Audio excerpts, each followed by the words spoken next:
ಅದೇ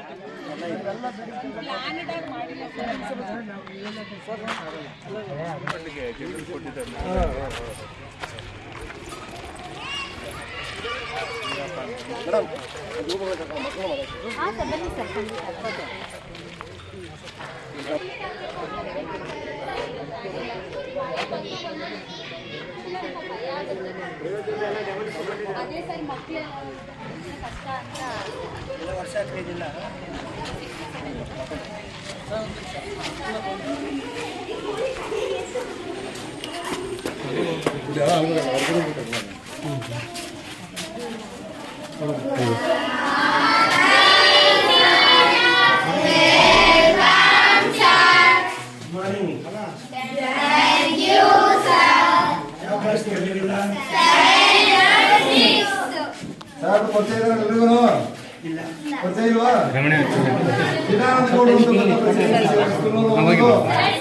ಆಗ್ನೇಯ ಶಿಕ್ಷಣ ಪದವೀಧರ ಕ್ಷೇತ್ರದಲ್ಲಿ ಶಿಕ್ಷಕರ ಆಯ್ಕೆ ಮಾಡಿ ನಿಮ್ಮ ಅದೇ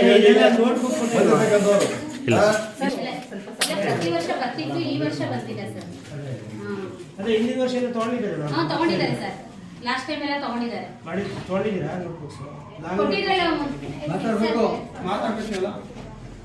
ಏನ್ ಪ್ರಾಬ್ಲಮ್ಸ್ ಇದೆ ಅಂತ ಶೇರ್ ಮಾಡ್ಕೊಳ್ಳಿ ಸರ್ ಜೊತೆ. ಅವ್ರು ಬಂದಿರೋದೇ ನಿಮ್ ಪ್ರಾಬ್ಲಮ್. ನೀವು ಇಂಗ್ಲಿಷ್ ಮೀಡಿಯಂ ಅವರ ಕನ್ನಡ ಮೀಡಿಯಂ ಅವರ? ಕನ್ನಡ ಮೀಡಿಯಂ ಕಲಿಯೋದು ಇಷ್ಟ ಅಲ್ಲ ನಿಮಗೆಲ್ಲ? ಇಷ್ಟ ಬೇಕೋ ಇಂಗ್ಲಿಷ್ ಮೀಡಿಯಂ ಬೇಕೋ? ಇಂಗ್ಲಿಷ್ ಮೀಡಿಯಂ ಬೇಕು ಅಂತವ್ರೆ ನಿಮ್ಮ ಪೇರೆಂಟ್ಸ್ ಎಲ್ಲ? ಅದ್ರ ಜೊತೆ ಕಲಿಬೇಕು. ಅವಕಾಶ ಇದೆಯಲ್ಲ, ಹಾಗಾಗಿ ಕನ್ನಡ ಮೀಡಿಯಂ ಓದ್ತಿದ್ದಾರೆ. ಅವಕಾಶ ಇದ್ದರೆ ಇಂಗ್ಲಿಷ್ ಮೀಡಿಯಂ. ಆಯ್ತು, ಏನ್ ತೊಂದರೆ ಇದೆಯಲ್ಲ ನಿಮಗೆ? ಶಿಕ್ಷಕರು ಇಲ್ವಾ?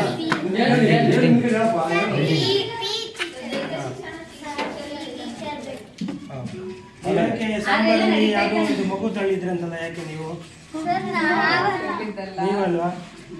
ಆ ಮಗು ಚಿಕ್ಕ ಮಗು ಅಲ್ಲಿಗೆ ಹೆಂಗೋಯ್ತಮ್ಮ ಅಲ್ಲಿಗೆ? ಸರ್ ಆ ಟೈಮಲ್ಲಿ ಅಡುಗೆ ಮನೆ ತಂದಿಟ್ಬಿಟ್ಟಿದ್ದಾರೆ. ತಕ್ಷಣ ಅಲ್ಲಿದ್ದ ಮೇಡಮ್ ಅವರು 10 ನಿಮಿಷ ಬೇಗ ಬಿಟ್ಟರು. ಆ ಮಗು ಆಕ್ಚುಲಿ ಅಲ್ಲಿ ಬರಂಗೇ ಇರಲಿಲ್ಲ. ತಟ್ಟೆ ತೊಳ್ಕೊಂಡದ ಇಲ್ಲಿಗೆಲ್ಲ ಊಟದಲ್ಲಿ ಅಲ್ಲೂ ಬರಬೇಕಾಗಿತ್ತು. ಪಾತ್ರೆ ನೋಡಿದ ತಕ್ಷಣ ಮಗು ಏನು ಅನ್ಕೊಂತು, ಊಟ ಇಲ್ಲೇ ಬಡಿಸ್ತಾರೆ ಅಂತ ಅದೇ ಅನ್ಕೊಂತು. ಲೈನಾಗಿ ಬಂದು ನಿಂತ್ಕೊಂಡ್ಬಿಟ್ರು. ಸ್ವಲ್ಪ ಪುಷಪ್ ಇದು ಮಾಡಿಕೊಂಡು, ಅಂದರೆ ಸದ್ಯಕ್ಕೆ ಒಂದಿಬ್ರು 7th ಮಕ್ಳಿಗೆ ಇದಕ್ಕೆ ಪಟ್ ಅಂತ ಇತ್ತು. ಇವಾಗ ಬಂದಿದೆ ಮಗು. ಇವತ್ತು ಈಗ ಹುಷಾರಾಗಿದೆ. ಬರ್ತಾ ಇದೆ ರಿತ್ವಿಕ್.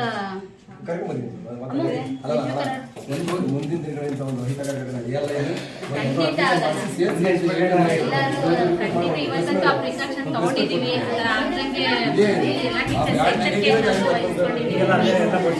ಅಲ್ಲೇ ಕೂರಿಸ್ಕೋಬೇಕು